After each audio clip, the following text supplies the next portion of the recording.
has ever raised the standard and you get out there and you go, I'm going to go do this, and I'm committed, I'm going to change this, I'm going to make that happen, I'm going to lose 50 pounds, I'm going to take my company to the next level, and you're all excited. And then all of a sudden this voice in your head goes, who are you kidding? Who's ever had one of these? Raise your hand and say, I. So once you raise your standard, you got to get certainty behind it, you can sustain it, and that means you got to change your limiting beliefs. You got to change your limiting beliefs. And who has limiting beliefs, by the way? Who? Everyone does. So you got to become aware of it, and you got to destroy it. Now, how to do that? Honestly, if you've been to the UPW, you know how. If you haven't, come to join me in San Jose or someplace else. When you change your limiting belief, everything changes. Because as you believe, so is it done unto you. If you believe you're right, or you believe you're wrong, you're right. Because whatever you're certain about, you find a way to support it. I always teach people to exercise. Try this. And if you know it, do it fresh. Look in this room real fast for everything that's brown in this room. I'm going to give you a test. What's brown? Quick. Look for brown, look for brown, look for brown. Brown hair, brown clothing, brown. Close your eyes. Tell me everything you saw in this room that's red. Raise your hand if you see more brown in your head than red and say, I. Open your eyes. Now look for red. Look for red. Look for red. Look for red. Look for red. Look for red. Look everywhere for red. Look for red. Raise your hand if you found more red this time. Raise your hand and say, I. Why? Because you're looking for it. Because whatever you focus on, you'll find. In fact, you'll find stuff that's not there. How many saw beige, called it brown just to feel successful? How many saw burgundy, called it red just to feel successful? See, once you believe something is a certain way, out of your need for certainty, you'll change things to meet that belief. Let me show you in 2 seconds flat why the rich get richer and the poor get poorer. I call it the success cycle. Real fast. Draw yourself 4 squares, put them up on the screen here. You'll see, as I do this, take a quick look. You'll notice you've got the word potential up in the left-hand square. Up in the right-hand square is the word action. Bottom right is the word results. Bottom left is the word belief, or another word for that would be a sense of certainty. Potential, action, belief, results, and notice there's arrows in a clockwise fashion where they just keep feeding each other over and over and over again. So again, it's potential, action, results, belief, or another word for that would be certainty. Now, did you ever notice how rich people tend to get richer and poor people to get poorer? And I don't just mean rich in financial terms. I mean people that are rich emotionally. Do you ever notice how happy people tend to get happier? And depressed people tend to get more depressed? How many found this to be true? Say aye. It's because the power of momentum and what I'm about to show you. So let me show you something here. What's the potential of any human being? You tell me, quick. Unlimited. Do most people's results reflect that true potential? Yes or no? No way. Why? Because most people aren't taking enough what? But is it possible to take a lot of action and still get lousy results? What if you got a salesman that works for you and they walk out and they knock on 100 doors and they say, you wouldn't want to buy anything from me, would you? Or they don't say that verbally, but they say it non-verbally. Is that going to affect their results? Yes or no? So it's not enough even to take enough action, because when we believe it's not going to work or we're uncertain, does that affect how much of our potential we tap? Yes or no? See, if you don't think it's going to work, you're not going to put out a bunch of your energy when you think it's going to fail. And by the way, when you're not sure, you tap little potential. Do you take little or a lot of action? When you're not sure, when you think it's not going to work, you take massive action or little action? Now, when you take little potential with little action, what kind of results do you get? Little lousy results. And when you get lousy results, what does that do to your belief? You go, see, I told you it wasn't going to work. Told you it was a waste of time. And then, by the way, when you have less belief, how much more potential do you take? More or less? If it's possible, you tap less potential, more or less action. Less. And what happens to your results? They get even what? And now they got worse results. What does that do to your belief? And by the way, now you see the current economy. Isn't it true? Everybody out there is going, oh my God, the results are so bad, it's going to get worse in the future, so I better pull in my horns, there's less potential, so I'm not going to push as hard. I'm not going to take much action. Oh my God, I'm getting lousy results with little potential action. Oh my God, it's going to get worse. That's what creates a recession, depression, whatever you want to call it. How do you change that? By the way, can it work the opposite direction? What would happen if something inside you gave you so much certainty inside of you that you felt absolutely certain that recession was your friend, that the worst economy for you was the greatest time on earth, that all you had to do was manage your state and apply your fundamentals and immerse, stay coached so you don't get off target, keep taking action, and you could own your business and you go to other people's businesses. How many believe that, by the way? Now say I. When you have that kind of certainty, are you going to use more of your potential when you go home or less? Which one, my friends? Are you going to take less or more action? When you are certain and you use lots of your potential with massive action, what kind of results do you get? Massive action gets massive results. What kind of belief do you get now when you get better results? You go home, you use your core story. You go home, you take one of these techniques, you get a different response. You go home and you stimulate a new source of profit or income. You go home and you add a service. You go home and do anything. And it works. Your brain goes, yeah, it works. Now, by the way, at Home X, we went in there. Thank God we went in there because they took our stuff and it looked like it wasn't working. Do you remember that? Because some people there didn't want the change to happen. So we had to dig in and find out it was working. We knew you can't take action. You can't sow that seed and reap nothing. So we uncovered what was really going on. You're going to have to watch for the same thing, depending upon the size of your organization. But bottom line, when you get great results, belief gets stronger. Now you're totally certain. Are you going to use more or less potential, my friends? Which one? More. You're going to take even more what? Going to even greater what? Even more certainty. And now what happens to your business? Boom, boom, boom, boom, boom, boom, boom. And now you have a different momentum. And so your economy does not have to reflect the economy. You get to create your economy. You get to decide whether you freeze to death or ski or snowboard. It's winter, but you can have the best time of your life. It could be a sunny, beautiful, magical time. But what you got to do is you got to manage this process. In order to do it, you got to change your limiting beliefs. And this week has been about doing that by giving you so many tools and examples that you'd be immersed. But I promise you when you go home, all this is going to be tested. A, because all the stuff that's waiting for you after being gone for 5 days. B, all the people there you work with, their limiting beliefs, whether you have one employee or two because you're a army of one or two people, or whether you got 10,000. And so you have to be able to implement. This, by the way, is, I'm not here to sell you, bring us in if we can help. Do you think we can help? Yes or no? Yes or no? Bring us in and we'll do it. Or get your team together and find a way to make sure this momentum goes in the right direction.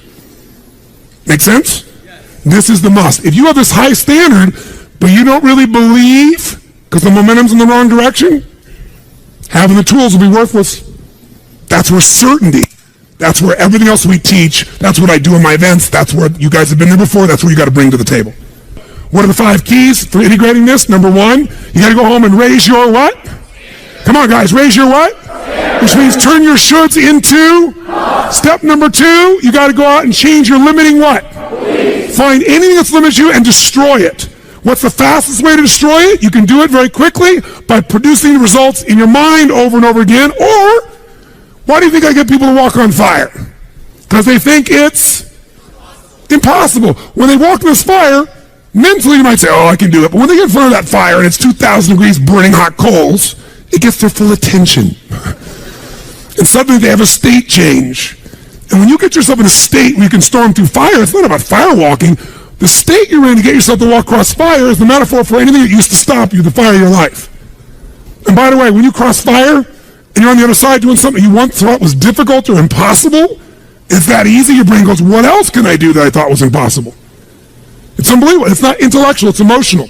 Plus, after firewalking, cold calling is not a problem. You get the idea, ladies and gentlemen? All right? So, what we're really talking about here is changing your beliefs. Now, here's the 3rd key. If you're going to get maximum results, you got to model what works. We brought you for 5 days and nights here.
models of what works. Go back and get them.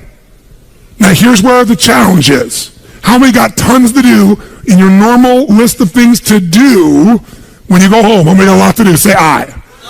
How many have a lot of outcomes you got to go after? Say aye. How many have the same amount of time you had before? Say aye. So in your business, if you need something to get done, you get it done because it's an absolute what? Or you hire someone to get it done. Hire us, hire someone else, get somebody inside. But are these things you're going home with musts or shoulds? Which one? Do whatever it takes. You say, I don't have the money. You don't have the money not to. Forget us. Hire somebody as an individual who knows what they're doing and put them in there. Leverage yourself. The only way you're going to get the game bigger is by taking a little bit of what, my friends? Risk. But that means get yourself some resources. Be resourceful enough to get the resources. What's great about this? What is this opening? What is this creating? What's possible? What have I not seen? This is going to make me see. What have I learned from this? What can I learn from this? What am I willing to do to still have it the way I want it? That's the fourth step. You intensify, and you innovate. And then there's the final fifth step. And that fifth step's really simple, my friends. And that is step up and give.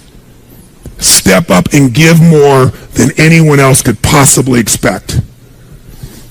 The ultimate transformation happens when you stop trying to get and you start to give. Whenever you're at your best, you're giving. I remember so vividly driving in my car, my Volkswagen Bug, and I was struggling, and I was 19 years old. I was driving on a freeway in San Gabriel Valley, the 210 freeway, I'll never forget. And it's midnight, and I'm frustrated. I felt like I tried everything. I had these big hits, like the one you just saw, and nothing was going my way. And I was frustrated, and I kept thinking, how come I'm not getting what I want? And all of a sudden, it just hit me on the freeway. I pulled over the side. It was almost midnight. No cars really around. Grabbed my journal, and I wrote, and I still have the journal to this day from when I was 19 years old. Full page, and I wrote, the secret to living is giving. And I realized why I wasn't doing well. Because I all focused about what I wasn't getting. I was not focused on what I was not giving. And the whole game changed. But you can't have a standard education and expect to have an extraordinary life. It's not going to happen. The one breakthrough for all leaders is constant, never-ending improvement. And that means educating yourself and continuing to develop even greater emotional mastery, because that's what affects whether you execute or not. The opportunity for self-education is there. We have to change our psychology from, I'm going to do what everybody else does, and I'm mad because it doesn't work anymore, to the reality is this is the greatest time to be alive if you're growing, you're learning, you're educating, and you're developing valuable skills. So instead of complaining, you got to say,